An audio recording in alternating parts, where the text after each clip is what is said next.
Die Buffelbul van Inyatikulu, episode 22. Larry is vroeg wakker die oggend van die Saterdag, waarop Carly en Zak se troue gaan plaasvind. Sy borsel tande en trek sommer gister se klere aan, om nie vir Luka in die kamer langs haar wakker te maak nie. Haar doel is om 'n bietjie op die plaas te gaan rondloop en mooi plekkies af te neem, voordat hulle moet regmaak vir die laat ontbyt. Dit is nog redelik donker, maar sy kan beslis verstaan hoekom die eienaars gekies het om hierdie venue Droombos te doop. Hier in die oggendure hang daar 'n geheimsinnige mistigheid en wolkmassa laag oor die diep lowergroen skakerings van die digte woud rondom haar. Larry het gehoop om 'n pragtige sonsopkoms van iewers af te neem, maar vandag gaan dit nie werk nie. Sy neem dus maar die doudruppels op die blomme af, speel met kleur en tekstuur en wissel sterk en sagte lyne van klip en boomstomme af. Moeder Natuur is soos altyd die beste model om te gebruik. Wanneer die ooste son uiteindelik die laatsche geboue agter haar ook in goud en wasigheid tooi, stap sy na die kleinerige kapel deur een kant op die werf en klim teen die 7 trappe oop, om die Laatjense geboue van daar af te neem. Wanneer sy omdraai later en aan die mooi voordeur voel, kom sy agter dat dit nog gesluit is. Al sal sy bitter graag binne wou sien, sal sy maar na ontbyt weer terugkom. Dit is waarskynlik nog te donker daar binne en sy het geen idee waar om ligte aan te skakel nie. Maar vir 'n oomblik oorweeg sy dit om rondom die kapelletjie te stap. En toe hoor sy 'n sagte, waarskuwende grom wat van iewers af aankom, hopeloos te naby aan haar, as jy haar nou vra. Sy draai om en stap hol rug teen die trappe af. Sy moet haarself maan om nie te begin hardloop nie. Selfs al is dit een van die plaashonde wat in die nag hier rond wag staan, weet sy dat die laaste ding is wat sy behoort te doen, is om te hardloop. Larry meet die afstand na hulle naweekhuisie. Sy voel ietwat weerloos. As die mense van Rottweilers en Pitbulls gebruik maak om die plek op te pas, is dit beter as sy omdraai om die hond reguit in die gesig te kyk. Wanneer sy dus op die grasperk staan, draai sy gesig na die kapel en sy dink omgekap daaraan dat die eienaars daarom regtig hulle gaste behoort te waarsku dat hulle moordhonde het wat die gronde in die nag te patrolleer. En dan moet hulle sê, moenie jou neus voor 6 uur by jou skuiling uitsteek nie. Sy lig haar videokamera om. As die hond nou om die gebou storm en haar gryp, sit sy dit op kamera vir haar prokureer. Behalwe, sy sal haar darm nie sommer deur enige hond laat gryp nie. Sy ken groot honde. So al wat sy gaan doen, is om hard en vermanend uit te roep, sit, stay, dog. En dan sal sy hom met die kamerasak lights out slaan. Wat hopelik die ander mense in die kamers en huisies daar naby, sal het nader storm om die hond van haar af te trek, sou hy besluit om haar steeds te pak. Sy lag effens en prewel, nou is ek in die regte beroep, een waarin my verbeelding vrye deels gaan neem. In 10 tellings gaan die sekuriteitshond aan 'n leiband met sy meester om hom in toom te hou, waarskynlik van agter die kerkie uitgestap kom, sê sy hardop. En terwyl sy nog so staan en wag dat dit moet gebeur, gaan die videokamera waaraan sy vashou erg aan die bewe. Maar sy staan vas, haal diep asem en hou vas vir al wat sy werd is. Want die volgende woorde kom van self oor haar lippe. Dit is glad nie deel van haar draaiboek nie. Shit, this is absolutely unbelievable. Daar reg langs die kerkie tuimel 'n luiperd uit die takke van die boom. Stop 'n oomblik in sy spore en gee haar 'n vurige kyk met daardie ongelooflike geel-groen oë van hom. En Larry hou daai kameretjie van haar vas, asof dit 'n skild is tussen haar en 'n baie gevaarlike wapen. Daardie sekonde, nee, breekdeel van 'n sekonde, waarop die luiperd stop en haar kyk, voel soos 'n ewigheid en Larry moet alles in haar maan om stil te hou en stil te staan. Die luiperd weet mos dat hy gesien is en Luca, Dirk en selfs Geesie, Piet en Grayston waarsku altyd, 'n luiperd wil nie gesien word nie. Jy moet altyd maak asof jy hom nie gesien het nie. Sy kamouflering moet vir hom werk. As hy weet dat hy gesien is, gaan hy jou dalk storm. Natuurlik sal 'n slimkarp soos 'n luiperd nie vir een oomblik twyfel dat hy gesien is nie. Hy's nie net gesien nie, die kamera is reguit na hom toe gedraai. Hy sê ster van 'n Larry Sullivan video op haar YouTube kanaal. Dis nou as sy dit alles gaan oorleef. Nog een oomblik wys die luiperd homself vir die kamera. Daarna loop hy sonder enige haas reg voor haar en voor die trappe van die gebou verby en verdwyn in die bosse net links van haar. Larry self bly nie oomblikke langer staan nie. Sy vlieg om en storm teen die 2 trappe van haar en Lucas se vakansiehuisie op. Sy pluk die deur oop en maak dit in dieselfde beweging weer toe. Versigtig loer sy deur die gordyn langsaan in die rigting van die kapel. En toe gebeur dit. Agter haar, vanuit die kombuishoekie, hoor sy 'n sagte gesnork grinnik en sy vlieg om. Amper trek die videokamera met 'n boog. Maar sy darm al geleer om dit aan 'n bandjie om haar nek te hang vir oomblikke soos die. Gorrel, wat is dit? Roep sy uit. Hoe die dier so vinnig hier gekom en waar het hy by die huis ingeklim? Maar toe is dit Luca wat daar staan, vasgevries reg langs die ketel. Grasgroen oë wat op haar vasgenaal is. Dieselfde magiese kleur as die van die luiperd. En Lucas se mond is effens oop, asof hy van plan was om iets te sê. Maar nou maak hy dit toe. Hy wag eerder om te hoor wat sy gaan sê.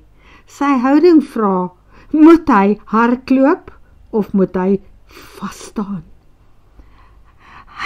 Hy is daar buite, fluister Larry. Die ketel kook en klik af, maar Luca doen niks. Hy buk effens vooroor en fluister ook nou. Ek hoop hy is nog daar buite, want dit is waar jy nog vandaan kom en jy het geskrik vir hom. Van wie praat jy? Luca, hemel! Wat is dit, Larry? Moet ek iemand gaan donder? Vra hy skielik. Sy hande gaan oop sonder om te dink. En sy storm in sy arms in. Is dit oef wat sy hoor? Want te laat besef sy dat sy nie besig is om sy seer skouer te ontsien nie. Maar gelukkig gaan sy arms om haar en hy koester haar teen sy lyf vas, versigtig van sy skouer af weg. Was dit Ralph Bester wat jou vanoggend kom lastig val het? Prevel hy na hare. Hy ruik heerlik, dat tandespaste en stortseep, want dan gaan ek hom donder, sê hy. Nee, dis nie hy nie. Larry begin lag, en toe huil sy so bietjie, en daarna lag sy nog meer. En eintlik weet sy, dit is nie omdat sy so vreeslik bang is meer nie, maar omdat dit so hemels lekker is, om die man se arms rondom haar te voel. Luca buig af en lig haar ken met sy een hand, sodat haar in die oë kan kyk. Wil seker dringend agterkom, hoekom hy sy seer skouer teen 'n hysteriese Australiër moet beskerm. Al staan daar iets anders op sy gesig geskryf. Die feit dat sy oë nou na haar mond toe gly, voordat hy haar weer vas in die oë kyk, sê vir haar wat daardie iets anders is wat in sy gedagtes aangaan. Luca moet homself inhou om nie sy lippe oor hare te vou nie, en sy het self die behoefte om sy nek af te buig en die wit waks uit hom te soen, en daarna wil sy kyk of sy wond nog oukei is na haar ongelooflike mishandeling van hom. Larry maak haarself verleë uit sy arms los en staan terug. Die uitdrukking op Lucas se gesig is nou een van gemengde gevoelens. Hy is waarskynlik dankbaar dat sy nie die wond in 'n bloedbad laat verander het toe sy in sy arms beland het nie. Maar sekerlik is hy ook 'n bietjie teleurgesteld, omdat sy hom daarna nie met geweld platgedruk het nie. Hy sou waarskynlik eers later ge-worry het of sy wonde gaan nie bloei. Dis mos wat die mansdiere hier in die natuur doen. En hy is mos amper soos Tarzan, een van die mansdiere in die bos.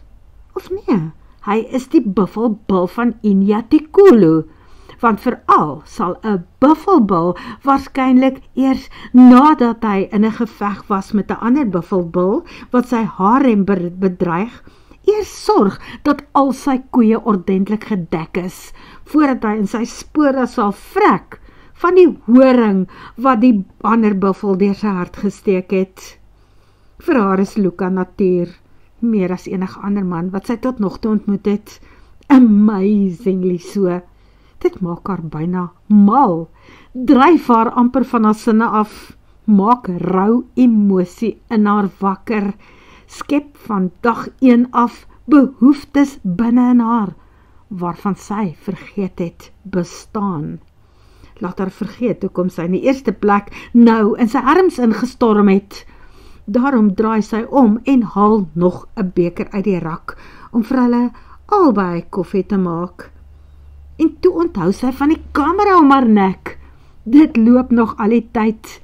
Alles daarop wat haar brein nou in 'n warboel laat beland het in minder as 10 minute afgespeel. Sy skakel dit af en plak die foon en die kamera op die rak neer. Gaan jy vir my sê wat gebeur het, wat jou so op hol gejaag het? Vra Luka. Hy beweeg eers weer toe sy die beker koffie in sy hand sit. Daarna bedui hy na 'n klein tafeltjie waarop daar 'n blik met beskuit is. Een van sy berigte beskuitblikke wat hy mos altyd by sy ma kry. Hy vra, sal ons gaan sit en ons koffie daar drink? Sy vra eers, het ek jou seer gemaak? Sy's bekommerd. Dan verskyn weer 'n rooierigheid voor op Luka se wit hemp. Sy steek haar hand uit om die lap weg te neem, maar hy vat haar hand vas om te keer. Nee man, dis oukei. Met die soort seerkrye in die lewe kan ek cope. Jy sal my net later weer moet help om die spilletjie toe te draai. Dit was iets wat ek gesien het, sê sy. Wat? Vra hy. 'n luiperd. Gestel daar was 'n luiperd reg langs die kapel, Luka. Dink jy dit is nodig om die mense wat die naweek hier kuier daaroor te waarsku? Vra vir sy versigtig om hom nie te ontstel nie, want sy weet maar sy gaan met haar raas omdat sy in die donker gaan rondloop het. Nee, wat? Hier loop in elk geval oral luiperds rond, antwoord hy kalm. As dit 'n gesonde dier is en ons hom of haar nie pla nie, sal hy waarskynlik niks doen nie. Hoekom? Moenie vir my sê dat dit vir 'n luiperd is wat jy probeer weghardloop het nie, want jy sou dit nie kon regkry nie. Nee, ek het nie weggehardloop nie, ek het vasgestaan, beloof sy deur stywe lippe. Wel, dit is goed dat jy vasgestaan het, want ek weet nie vir hoe lank ek dit nog gaan regkry nie, brom hy onderlangs, en toe verander hy sy deentjie.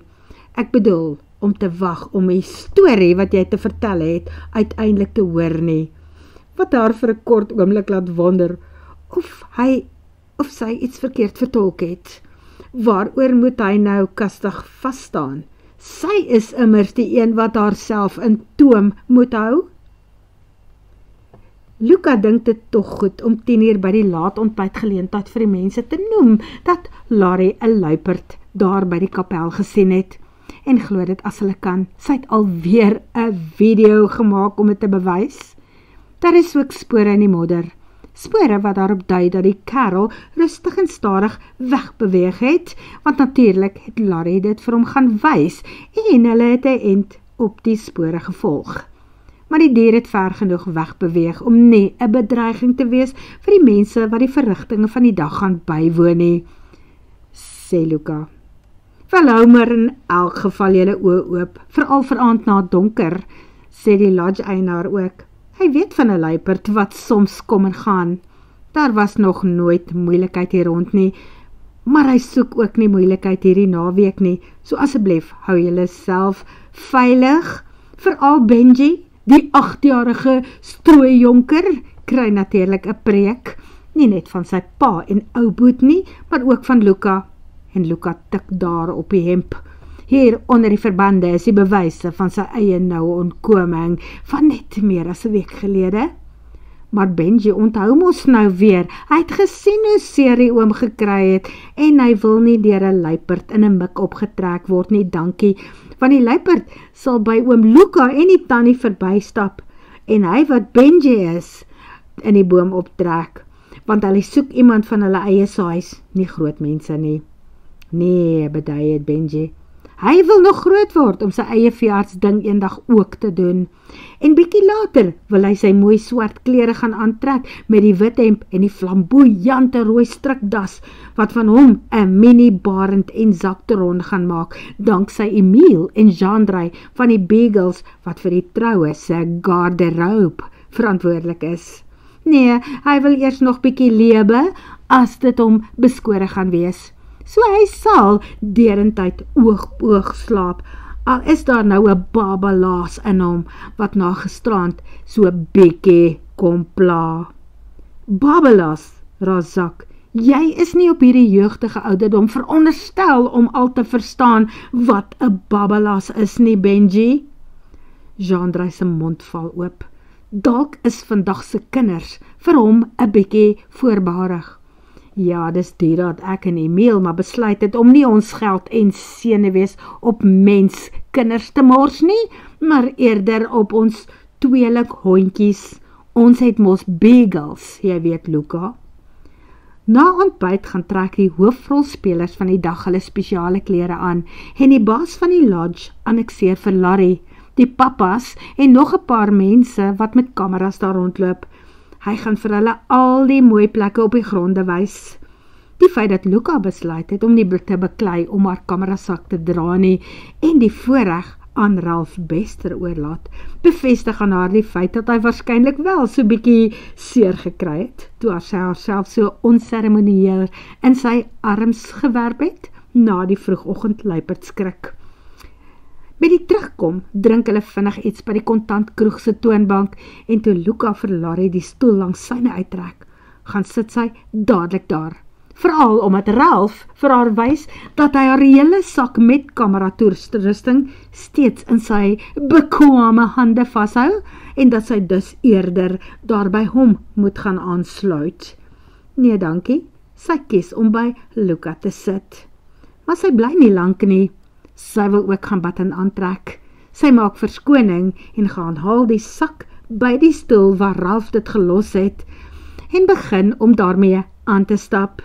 Maar skaars is sy by die deur uit of iemand haal dit van haar skouer af. Luka Willemse. Hy darm 'n gesonde, sterk kant wat kan dra, jy weet, en hulle huisie is darm nie ver van hier af nie. Word vervolg.